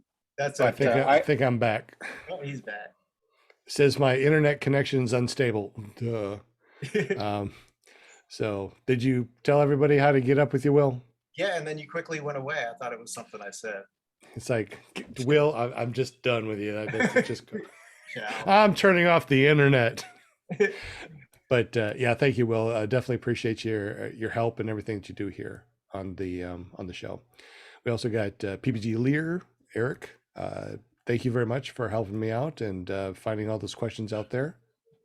Yeah, you bet. Thanks, guys. Thank you, Linda. Yeah, you guys got a good guest. Neil, thank you very much for coming on here and telling us about that equipment. I'm definitely interested in something like that. So yeah, it's good information. This is what we need out there, is the information to be public, so people learn. This is how we all learn. Yeah. So I thank you truly very think much. they're going to get better and better. I think so I too. think that's where the technology is heading towards. Me too. So Well, we're losing everybody like flies out there, so we'll just go ahead and continue to wrap this up. Jim from Canada, he runs a business that prints pretty much everything, including stickers. So if you want stickers or anything made, get up with Jim over at carepp.com. And you want to watch his shenanigans, it's careppg.com. How you doing, Jim? Thanks for hanging out with us tonight. It was a great show. I really enjoyed it. Lots of good information. Thank Yeah, you. it'd be really neat to see how that paramotor works in the cold, like up north in Wisconsin or up in Canada. So Neil will have to go and visit, visit you guys. Sure, you got a place here. There you go, Neil. It's not cold in the summer. I don't know. It still seems like it's pretty cold. But thanks, Jim, for being on the show. And thank you for printing out our stickers, our ClearProp TV stickers for us, and the calendar and all that stuff. We appreciate you, Jim. That's right. That's right. We Lovely. also got ParamomUSA.com, our very own Linda Anderson, our PR girl, the person that you need to contact if you want to be on the show. Just go to ParamomUSA.com. And of That's course, right. her lovely son does a paragliding podcast every Thursday nights. Tell us about that real quick. Paraglidingtalk.com on Thursday nights with my awesomest son, Robert Michael. So I'll be there, or be square. That's all We I'm don't want to gonna be say. square. Don't want to be square. I know, that's so old school. I know. I'm just that way. You know how we are. We just like, these things pop in your head and you're just like, and the kids look at you like, what? But Yep. In the chat, Paul said, Jim, what 2 months is that? Summer. yeah. No kidding. So Oh, this was and almost forgot too. Eric, you do a show tomorrow, and your wife does a show on Wednesday. Can you tell us about that real quick? yeah, tomorrow we have a show, 7 p.m. Central. Will, myself, Shane, and Mark, we will have on a instructor from Madison, Wisconsin, which happened to be Jade and myself, our instructor. And yeah, so he will be on. And then Jade's show, she has a pre-recorded interview with a gal from overseas, and that'll also be a good show. Tomorrow we will be giving away one of the paramotor guys, so stay tuned. I got another shipment in from our buddy down in Madison that gets them from overseas, and good trading things at fly-ins. So that's why I was talking about the crawfish. Bring us some crawfish, or there was a boudin or whatever that was. okay. I'm a Boudin. foodie. Boudin, I like food. Bring food. I'll trade you for a paramotor. The little guy. Oh. Okay, Had just to send one, clarify that. Eric. Okay, I'll give my address. No. Right? Linda, you get Oh, yours you know when where we I take. live. You get yours when we take the tandem flight. Oh, Ooh. There you go. It's There was on. excitement. There was excitement, and then it processed, and then she's like, "Oh." All you gotta do is kick back and relax, and you get one. It's no big deal. Tony Marzano said next weekend, book your flights and come out to Vegas. Free room and board, and all you can drink. I think that Tony just said that to everybody out there in the paramotor community. We'll be out there next weekend and drinking and I'm there. free room and board. I love it. So thank you, Tony, for the I know. invite. They're awesome. Yeah. Yeah, Neil- that's a lot of fun out there. And them two, Tony and Angela, great people. We are definitely trying to get back there, but multiple reasons. We had so much fun, but I ain't staying back on the strip. We're gonna crash their house. So, Oh, but yeah. Well, you can only do Vegas so much, you know, and then it's like, okay, it's Vegas, you know. So I totally get that because there you go. I've been Or then you live there and it's just another right around city. to Vegas, and it's like, yeah, I did bowling tournaments, you know, and after 3 days, I'm like, get me the heck out of here. No, but if you do go to Vegas, you have to take Tony to the dark room to eat. Oh gosh, how? I don't even And know that's how all you I'm gonna say. I don't even, I can't even imagine. I, Probably we don't want to imagine. no, I can't even, I'd be like freaking out probably. I can't see. No. Can't see. Yeah, that's the way it was over here not too long ago. I couldn't I see. know. Oh, Well, goodness. and Neil, thank you so much, buddy, for jumping Yeah, on thank here you, and Neil. chatting with us for a couple of hours. Definitely appreciate you, man. Not a Absolutely. problem. Thank Hopefully you. we'll go flying with you soon. I hope so, especially if we're going to go from is it Hazen that's above Stuttgart, Hazen North- is right off. north of The- Stuttgart? It's right north of, or it's right by I-40. So that's the one that's north of Stuttgart, right? Yeah. Okay, good. I was thinking the right one. Yeah, we definitely need to do another fun XC. Anybody that wants to come over and do an XC, we're gonna go from one airport. We're gonna fly. We're gonna land next to which barbecue was it? Nick's Barbecue in Nick's. Carlisle. Yeah, Nick's Barbecue. There's also a Sonic. That's where we stopped and had we stopped there and had some Sonic and flew up to 4,000 feet and ate, and I lost napkins and everything else and French fries. It was a great video. You got to go back and watch that one. Good. I missed that. But anyway, thank you again, Neil. Definitely appreciate you, buddy. Thank you you. guys for being on the panel tonight. Anybody that wants to be on the panel, just get up with me, and you guys can jump on every Monday night, be on the panel, and chat Right. about paramotors. We love you guys. Thank you again. Don't forget tomorrow over at ppglear.com. Wednesday over at paramotorgirl.com, and Thursday over at paraglidingtalk.com. You guys have a wonderful night. Anything else before we say goodbye to the wonderful people and Thank you, Shatters. stop live streaming? Much love. Much love. Been Thank fun. you. Everybody be safe. We got 6 people here and there's 10 people total that are watching. So thank you for the 4 people that are still watching. All right, guys. Have a good one. We're Audi 5000. See you tomorrow. Oh, we forgot to do a picture too.